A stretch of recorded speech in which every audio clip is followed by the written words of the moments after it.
mengerjakan sesuatu itu dengan ikhlas, dengan suka, walaupun terpaksa itu juga harus dilakukan dengan ikhlas dan Malu bertanya sesat di jalan, seperti itu. Jadi kalau kita malu terus, kita nggak akan berkembang. Jadi kita harus explore lah, kita harus memperkaya atau kita harus memperluas pertemanan kita.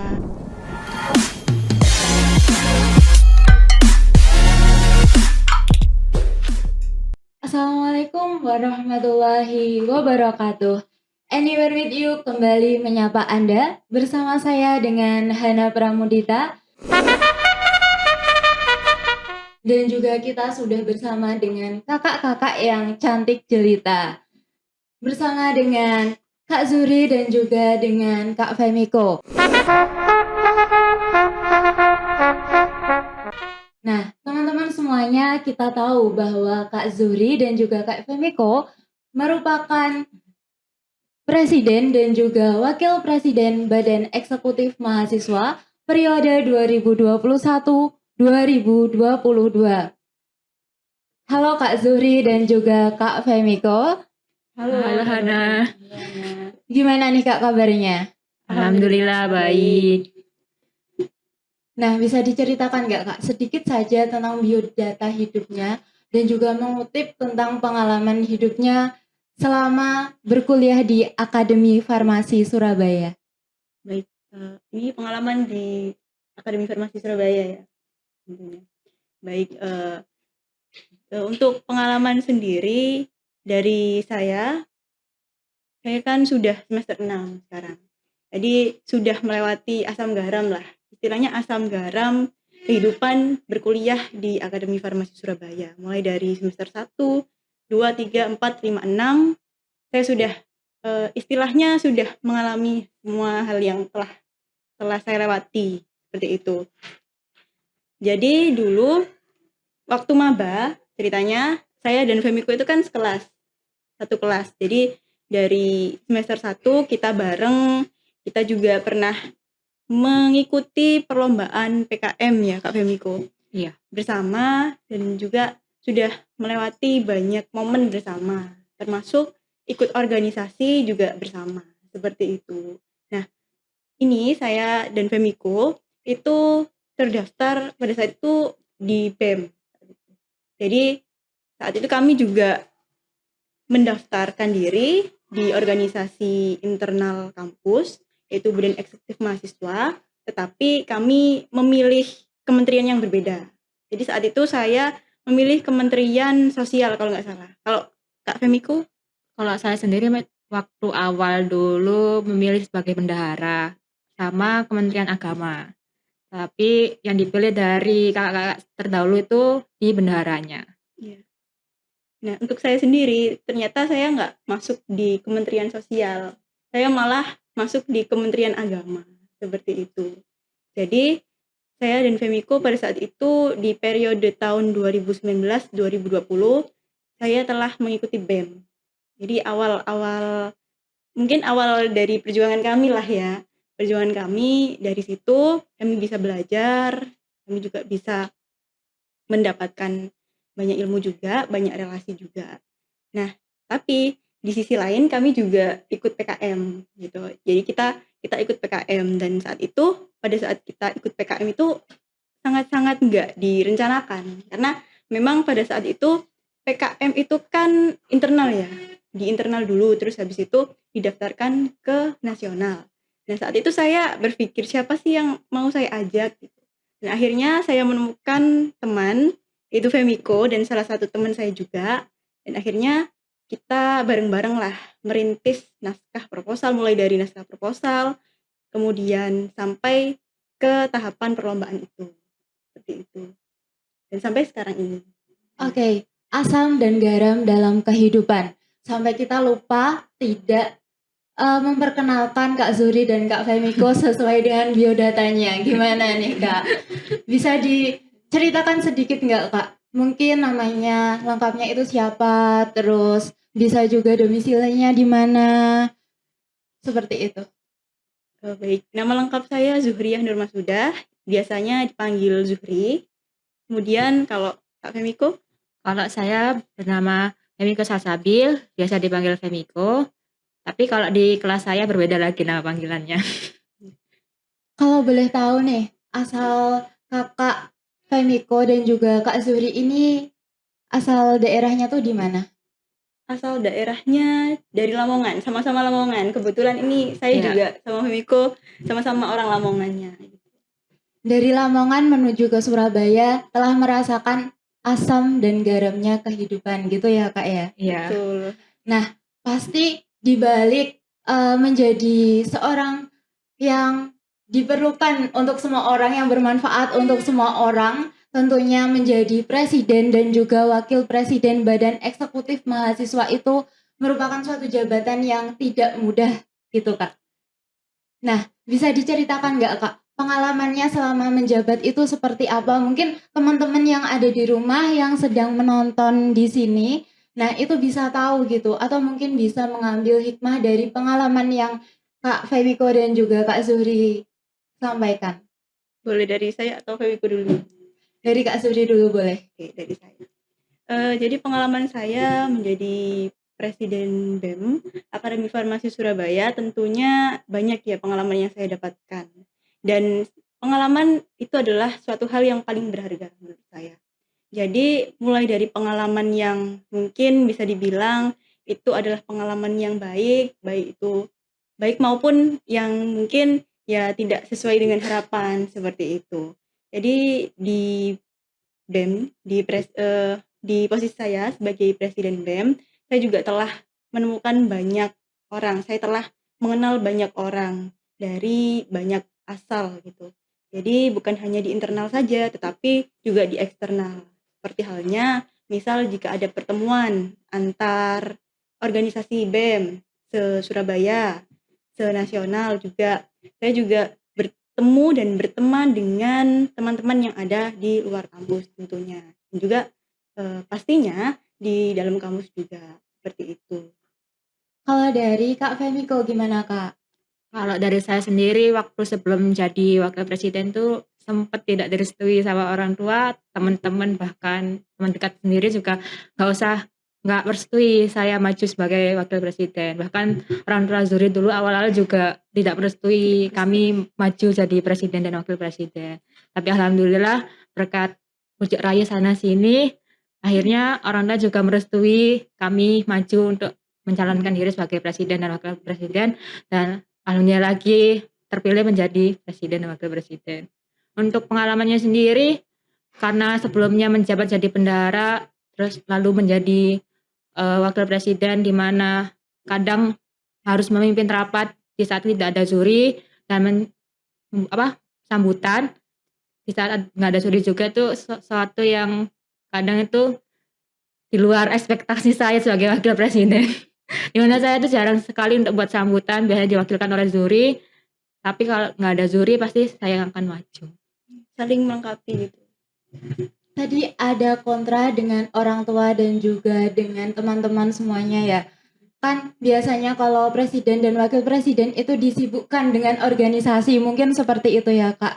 Nah, bagaimana caranya atau tips and triknya untuk membagi antara waktu kuliah dan juga waktu berorganisasi? Mulai dari mana dulu nih? Bisa dari Kak Femiko dulu, atau mungkin dari Kak Zuri dulu, atau saling bersautan juga boleh. Oke, siap. Mungkin dari Femiko dulu ya, gantian ya. Oke, kalau perbandingan bagi waktu itu, kita lihat kita buat skala prioritas dulu, deadline mana yang harus dikerjakan dulu. Kalau misalnya di organisasi ada proker yang harus dikerjakan dalam waktu dekat, ya sudah kita dahulukan organisasi dulu. Tapi misalnya kalau ada kuliah, ada tugas yang sesudah dari proker itu kita bisa seling-seling gitu. Kebetulan kan saya sama Zuri juga sekelas, jadi kadang Zuri ngurusin organisasi, tugasnya ada beberapa yang sudah jawabannya sudah ada saya kerjakan. Jadi setengah saya, setengah Zuri. Kita kadang sharing-sharing tentang ini jurnal ini gimana, ngerjain ini gimana gitu. Intinya saling membackup lah kita. Dari sisi matkul, baik sisi matkul maupun organisasi, seperti itu. Tapi dibalik saling membackup itu kayak ada rasa malas nggak sih Kak dalam diri gitu untuk mengerjakan seperti itu? Tentu saja ada gitu. Pastinya ada sih. tiap orang kan pasti dihinggapi, pasti ada waktunya tiap orang itu dihinggapi dengan rasa malas, tapi bagaimana kita bisa mengontrol itu, seperti itu. Jadi cara kami untuk mengatasi rasa malas, itu kan rasa malas itu terdiri atau Kodratnya manusia, iya, nggak mungkin itu nggak ada. kodratnya manusia, tapi ya kita ambil jalan pintasnya dari rasa malas itu, kita bisa membangun motivasi diri, seperti itu. Membangun motivasi diri sehingga rasa malas itu berangsur-angsur mungkin bisa hilang, seperti itu. Menghilangkan rasa malas merupakan suatu hal yang tidak mudah. Dan Kak Zuhri dan juga Kak Femiko sudah berada di dunia perkuliahan kurang lebih selama hampir 2 tahun ya Kak ya. Tentunya awal-awal masuk kuliah itu perlu adanya adaptasi Kak. Mungkin teman-teman tuh kayak takut nggak bisa beradaptasi, takut nanti temennya kayak gini, nggak sesuai dengan frekuensi seperti itu. Gimana caranya Kak Zuhri dan juga Kak Femiko itu eh meng kayak istilahnya itu apa namanya? Bukan mengeksplor Kak, kayak lebih ke bagaimana caranya agar bisa beradaptasi ke semuanya gitu. Beradaptasi ke semuanya, ya. Jadi kita kan dari diri saya sendiri mungkin ada seseorang atau orang-orang itu yang nyaman bergaul dengan beberapa orang tertentu, dengan tipe-tipe tertentu, atau mungkin kalau misal kita bisa lihat mungkin bisa disebut group discussion atau juga circle gitu ya. Jadi kalau saya sendiri, saya beradaptasi itu nggak melihat orang-orang lain itu seperti apa. Jadi saya berteman dengan siapa saja, ya walaupun mungkin, dari teman-teman itu mungkin ada yang tidak sesuai dengan apa ya, dengan pemikiran saya, tetapi saya tetap beradaptasi, menjalin pertemanan dengan mereka. Kesulitan itu ada pasti.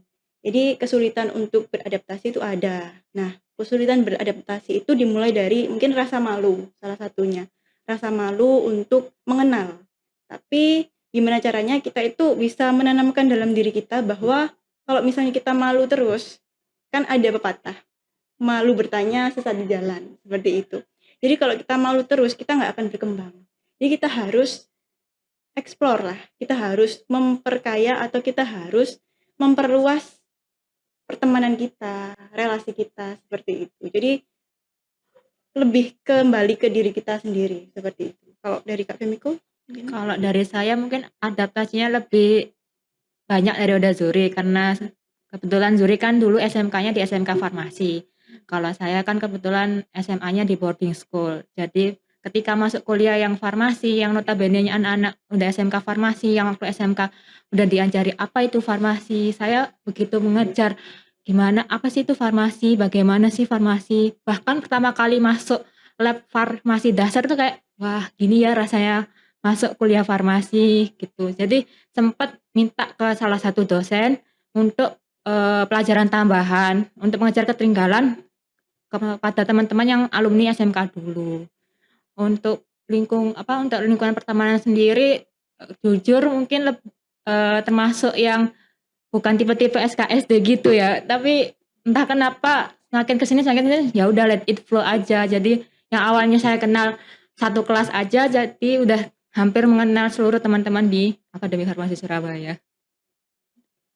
Baik, apa sih Kak motivasinya gitu untuk terus mengembangkan cita-cita dari Kak Zuhri dan juga Kak Femiko? Karena diketahui nih bahwa tadi yang sudah diceritakan dengan Kak Zuhri dan juga Kak Femiko ya teman-teman, bahwa telah melewati asam dan garamnya kehidupan, berbagai banyak pengalaman yang sudah didapatkan di Badan Eksekutif Mahasiswa nih Kak. Mau dari saya atau Femiko? Bisa Femiko dulu mungkin. Bisa diulangi tadi pertanyaannya apa? Motivasi dalam diri untuk terus mengembangkan angan dan juga cita-cita. Untuk motivasinya tentu yang pertama dari keluarga ya. Lalu untuk diri sendiri juga, kalau semakin lama nggak ada perubahan yang terbaik dari diri kita, ya juga buat apa kita hidup kalau kita nggak mengembangkan apa yang diri kita. Yang awalnya kita stuck di tempat nyaman, kalau kita selalu begitu kan nggak ada perkembangan lagi dari diri kita. Jadi kita harus mengeksplor diri sendiri juga untuk keluar dari zona nyaman itu sendiri. Kalau dari saya, cita-cita itu mungkin dimiliki oleh setiap orang. Jadi setiap orang pasti memiliki cita-cita. Maka dari itu ada kan kata-kata yang menyebutkan bahwa bermimpilah setinggi langit, jika kamu jatuh, kamu akan jatuh di antara bintang-bintang. Seperti itu. Jadi menurut saya untuk motivasi menggapai cita-cita itu sangatlah penting. Ditambah dengan support dari lingkungan sekitar. Pastinya kita punya cita-cita yang harus digapai. Tapi kita tidak pernah tahu untuk kedepannya apakah kita bisa menggapai cita-cita itu. Kita bisa berencana, tapi sekali lagi Tuhan yang menentukan seperti itu. Jadi selain motivasi, selain support, kita juga harus diimbangi dengan berdoa. Agar apa yang kita cita-citakan, yang kita inginkan, yang kita harapkan di masa mendatang itu akan terwujud. Seperti itu ya, walaupun dengan proses yang juga mungkin lumayan menguras waktu, lumayan menguras tenaga, seperti itu. Tapi kita harus yakin bahwa apa yang kita cita-citakan bisa terwujud, asalkan kita mau berusaha dan berdoa itu tadi. Apa yang kita rencanakan Tuhan yang menentukan, seperti itu Kak. Betul. Tentunya tuh dalam diri kan pasti dalam menggapai angan dan cita udah berusaha maksimal, tapi pasti ada yang namanya kekurangan atau kelemahan. Nah, bagaimana Kak Zuri dan juga Kak Femiko ini untuk mengatasi kelemahan dan juga kekurangan tersebut agar mencapai hasil sesuai dengan target nih? Untuk kekurangan dan kelemahan itu juga pasti dimiliki oleh setiap orang. Iya, benar sekali. Ya, tidak mungkin orang-orang itu sempurna, tidak mungkin orang-orang itu memiliki kelebihan tanpa kekurangan. Jadi kita harus memahami terlebih dahulu diri kita ini adalah manusia yang terbatas. Jadi kita punya kekurangan, tapi di sisi lain kita juga punya kelebihan. Jadi jangan fokus ke kekurangan kita. Kita juga harus fokus dengan kelebihan kita. Jadi selain kekurangan, kita juga harus fokus dengan kelebihan kita. Misal kekurangan saya itu kurang bisa memanajemen waktu gitu ya. Nah, jadi gimana mengantisipasinya? Pasti dalam kekurangan itu kita punya cara untuk menghandle itu semua. Gimana caranya saya bisa memanajemen waktu? Misal saya harusnya datangnya atau bangunnya lebih awal, mempersiapkannya lebih awal atau sebelum hari H itu dan sebagainya. Jadi dalam kekurangan itu pasti ada hal yang bisa kita lakukan untuk menghandle kekurangan itu, dan kita juga nggak boleh terfokus pada kekurangan aja, kita juga harus terfokus dengan kelebihan kita. Mungkin dari Kak Femiko ada tambahan? Kalau dari kekurangan saya sendiri itu ketika mengerjakan sesuatu, mungkin ketika mengerjakan KTI ini lebih sering terdistrak. Kadang ada notif WA masuk, ke WA dulu, naskahnya nanti kerjain. Udah kayaknya akan scroll WA atau enggak Instagram, jadi lupa naskah KTI-nya, enggak mood ngerjain. Jadi lebih sering ke distrak sesuatu yang enggak penting. Jadi untuk mengatasi itu kadang HP-nya saya matikan dulu atau enggak aplikasinya saya uninstall, nanti setelah naskah KTI udah selesai, saya install lagi gitu. Di balik kekurangan dan juga kelemahan itu pasti ada kelebihannya ya Kak tentunya. Nah, pernah nggak sih Kak ngalamin kayak kekurangan itu akan menjadi masalah dalam hidup gitu? Pasti tentunya pernah ya Kak. Pernah, Bisa iya. diceritain nggak Kak sedikit nih? Mungkin masalah dalam dunia perkuliahan atau dalam dunia berorganisasi juga boleh Kak. Dari Femiko dulu. Ya, dari tadi yang terdistrak itu tadi sampai dosen pembimbing saya itu waktu saya minta ajarin statistika untuk mengolah data itu, beliau bilang begini ke saya, "Kok lama mengerjakan KTI-nya? Teman-teman yang lain udah selesai." Saya dengan alasan masih itu lagi alasan lebaran itu, jadi banyak saudara yang dikunjungi dengan alasan gitu, padahal mengumpulkan mood, mengumpulkan ide itu juga benar-benar harus dibangun juga ketika mengerjakan KTI itu tadi. Jadi berusaha saya kejar dan alhamdulillah dosen pembimbing saya mengerti akan hal itu. Kan kita tidak bisa melihat masa depan kita seperti apa dan juga kita tidak bisa mengubah masa lalu kita yang telah kelam nih Kak. Nah, kita juga memiliki target untuk masa depan yang lebih cerah lagi nih. Nah, bagaimana sih Kak caranya atau apa mungkin ada saran dan juga tips and trick buat teman-teman yang lagi nonton untuk bisa agar masa depannya itu bisa tertarget dengan rapi gitu Kak? Masa depan tertarget dengan rapi. Kembali lagi ya, kita kan nggak tahu masa depan kita seperti apa, tapi kita harus perencanakan dari awal. Mumpung ini kita masih muda, kita harus perencanakan 5 tahun ke depan kita mau ngapain, 10 tahun ke depan kita mau ngapain. Jadi kita harus punya resolusi. Resolusi ke depannya kita mau seperti apa, mau jadi apa. Misal 5 tahun ke depan saya ingin bekerja di sini, saya ingin menempati posisi ini. Nah, dalam 5 tahun itu kita juga perlu membangun apa yang kita inginkan. Membangun itu tentu saja dengan berusaha, kemudian mungkin juga dengan support dari orang-orang sekitar juga. Nah, tips dan triknya adalah konsisten. Baik konsisten dari diri kita sendiri, konsisten waktu, kemudian konsisten dengan apa yang kita inginkan, yang kita harapkan, dan konsisten dengan apa yang akan menjadi tujuan kita ke depannya. Seperti itu. Kadang konsisten itu yang sulit gitu untuk digapai oleh semua orang ya. Ada nggak Kak tips and triknya buat bisa konsisten seperti itu? Kalau tips and trick, jadi kalau konsisten itu kan dimulai dari kebiasaan kita. Di kebiasaan yang walaupun kita nggak suka. Jadi kalau kebiasaan itu kan meskipun kita suka nggak suka tetap dilakukan. Seperti itu. Jadi kita mulai dulu dari kebiasaan. Misal konsisten bangun pagi ya. Jadi jam 6 gitu. Kita juga harus konsisten. Selama mungkin kita targetkan dulu 1 minggu kita bangun pagi jam 6. Kemudian jikalau dari target itu sudah kita